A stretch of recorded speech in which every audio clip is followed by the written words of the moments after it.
Historically, the US stocks have dropped around 85% from its peak. There has been an average rebound of about 388%. You could have made 5 times of the money that you'd invested. Does timing the market work? Hey everyone. Today, we're looking at something very important to investors, but very few people typically understand this. It's something to do with large drawdowns or the big declines that we see in stock prices. These sharp drops are essential part of investing, and understanding them can drastically improve your investing strategy. So here's what we'll cover today. We'll look at how far does a stock really fall during a crash, what happens during the recovery phase of the stock, and when does true wealth creation really come in these sort of crashes scenario. Ultimately, do markets overreact when we're looking at stock market crashes? And we'll also look at the Indian market drawdowns that have happened historically speaking. And ultimately, does timing the market work? So let's get into it. We'll look at the US market first. There's a lot of data here. There's about 40 years of data that we've looked at. And this is typically what we find. Historically, the US stocks have dropped around 85% from its peak to its worst point. That's the median drawdown. And it usually takes about 2.5 years to hit the bottom. The average drawdown is slightly lower, roughly around 81%, but the number is skewed because of outliers for stocks that have basically went to zero or have become bankrupt. And when we look at what happens when the stocks bounce back, there has been an average rebound of about 388% or nearly 3.4 times the previous peak. That sounds really good, and it's, that's what we all as investors want. But this is where it kind of gets tricky. The number is ultimately pumped by a few of these outliers who've become massive winners, right? In reality, about 54% of the stocks never really get back to the old highs or the old peaks that they had reached. And what happens in terms of the median recovery? Well, what we see is that typically only about 90% of the previous peak is reached. So what that means in essence is that most stocks don't fully recover. Big drawdowns are more common than small ones. About 1/3 of all stocks have dropped by about 95 to 100%. That essentially means that they've either gone flatline or have gone bankrupt. And barely any stocks escape these major drops. Typically, a drawdown of over 50% of us for a particular stock is normal, and it's not a rare scenario when you look at it over a long-term horizon, right? Deeper the stock falls, then naturally the longer the pain is. Typically, let's say a mild drop of about, let's say, less than 50%, it typically bottoms out in about 1 year. And when we look at the data for, let's say, where the stocks have fallen by more than 50%, let's say 95 to 100%, it takes about 6 to 7 years for the stock to bottom out. And if there's a recovery, then that can take 8 years or more for that recovery to take place. So the odd depends on how steep the fall is. If a stock falls less than 50%, the chances of recovery are around 80% that it gets back to its old high. But if the fall of the stock happens for more than 80%, then most of these times it will not really recover. In fact, in the worst case scenario, which is the 95 to 100% range, only about 1 out of 6 or 16% claw their way back to the top. So while any stock can crash, a deep collapse that happens is usually permanent. And recovering from this 90% loss is rare. It's not an exception. And here's the twist. The stocks that do survive these massive drops, the gains can be huge. For the stocks that fell, let's say around 75 to 80%, the median rebound has sort of pushed them up to about 122% of their old peak. So what does that mean? It means if you hit the bottom and if you'd invested at the bottom, you could have made 5 times of the money that you'd invested. Now, nearly these sort of near total losers or stocks that are down 95% or more do bounce back. The median rebound of this, like we spoke about earlier, is 16%, or 1 in 6 of these stocks is bouncing back to the original peak from the bottom, and the gain is roughly around 540%. And that's crazy. But if you zoom out to, let's say, 5 years, the stocks with the deepest crashes, which we were looking at earlier as well, they've delivered a median return of about 55% annual returns after being hit the bottom. Now, when you compare that to, let's say, the 25 or 30% a year drop in the medium sort of crash group, you see why the high risk and the high reward phenomena sort of starts kicking in. Ultimately, there is an averaging out that's happening here, which is being skewed by a handful of these crashes, which are making these phenomenal comebacks. So yes, some of the biggest long-term winners went through these brutal drawdowns. And research backs this up. A researcher by the name of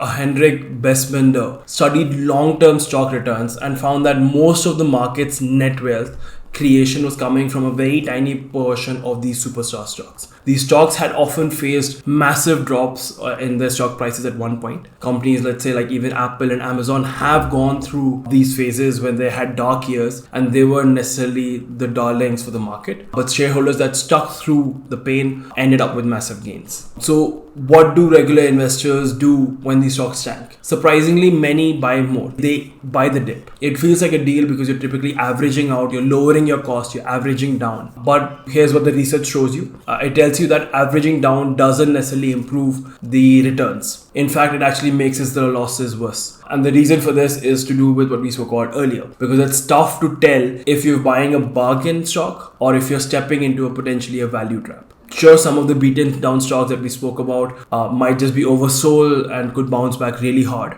But many could also be fundamentally broken. If you remember the numbers that we spoke about earlier, the 95% to 100% stocks that had lost the value of the stock price, there was only 1 in 6 stock that really bounced back properly. So legendary investors have made fortunes by doubling down or buying the dip for the right stocks at the right time. But plenty of others have gone broke doing the same thing, and that's typically what research has shown us. So to understand if markets overreact, let's look back at a period of time in 1985 when there were two researchers, Werner de Bont and Richard Thaler, very famous economists and sort of behavioral economists. They studied this phenomenon. What they found was pretty surprising. They found that stocks that performed terribly over a 3-year period tended to outperform the previous winners in the next 3 years. Right? This is something known as the overreaction hypothesis. The idea is very simple. Investors often get too emotional. They overhype the good news and they panic sell the bad news. As a result, the lower stocks, they typically get beaten down more and more than they should have. But eventually, when the reality sets in, we typically see that there is an oversold stocks are rebounding and sort of doing better. But with stock markets, as we have seen, there are no free lunches. And this sounds like a very easy strategy for any of us to duplicate on our own. Just buy the losers and wait. Well, not so fast. There is more recent research that has shown something very interesting, which is that on average, the loser portfolio did outperform. But when you look at the median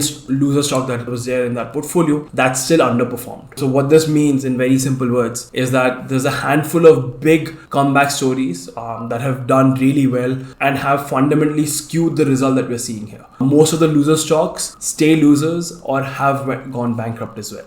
So enough about data and research. Let's look at it from the Indian market perspective, and let's look at Indian market drawdowns. In February and March of this year itself, we saw that the Indian markets took a massive hit. In February, there was nearly a record that was being set of the longest losing streak for the Nifty 50 over the last 20 years. Many investors that have started investing post-COVID, this is probably the first major correction that you would have seen. So was it new? Was it rare? What can we take away from this scenario? No. So typically, it wasn't a rare event. It wasn't a new event. Market corrections of up to 10 to 20% are quite common. They're part of the cycle. They happen typically almost every year. And many investors that try to time these dips, holding back cash, might be waiting for that perfect 10% drop or a further 10% drop before jumping in. But unfortunately, there is no perfect entry point. It's very difficult to time the market. And you can see this in this chart as well, where we have seen historically there have been massive crashes, and the recent one was probably not too big a deal as we've seen. Ultimately, you could wait for a discount as the stock falls further and then you could buy, but markets really move in very neat and predictable ways. Now, what if the market never dips in the way that you're expecting it to? So let's say you're waiting for the Sensex to fall by 10% from 75,000 to 67,000 odd, but instead it climbs to 85,000. Now, the same 10% dip that you would have seen has just become a 20% drop for you to hit your target. Right? The longer the market rises, the steeper the fall it has to go to, and this fall may never come. The second problem that we're seeing here when we're sort of timing the market is that historically about 45% of the time, as you can see in this graph, markets have never corrected beyond 10% from any given point. So if you're still waiting for that perfect dip, waiting for that perfect chance to invest in a particular stock, there's nearly a 1 in 2 chance that you'll be waiting forever. The third challenge here is that there is something called an opportunity cost. Markets do correct by 10% about half the time within a year or two. But if they don't, you could be missing out on some serious gains. We're talking about average returns of, let's say, 33% to nearly 60%. And in rare scenarios, it could even cross 400, 500%. Now, that's a massive drop, and it's a price that you have to pay for sitting on the sidelines, for timing the market and trying to identify the right entry point for yourself. And you can see all of this in the table that we've just shown on the screen as well.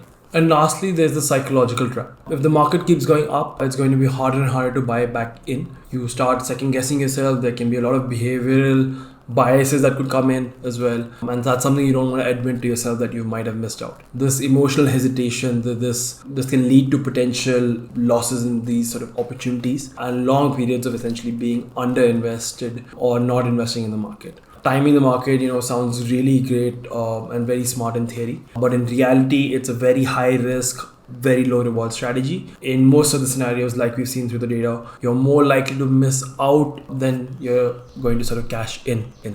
Ultimately, as investors, staying invested, focusing on time in the market as opposed to timing the market, especially if you are retail investors, is very important. You could also let professionals handle it for you, and that could help you with potentially getting more data, more insights in terms of how to time the market better using certain indicators. But ultimately, long-term wealth is really built through being time in the market and not really timing the market. And this we've seen through Warren Buffett and many of the other legendary investors that have been around. We hope you liked the video today and the topic that we've covered. Do let us know in the comments below what other topics you want us to cover. Please do share, subscribe, and like the video and the channel itself. We will bring you back more such videos, more such interesting topics in the near future as well. Happy investing and stay invested in the market. Thank you. Investment in securities market are subject to market risks. Read all the related documents carefully before investing.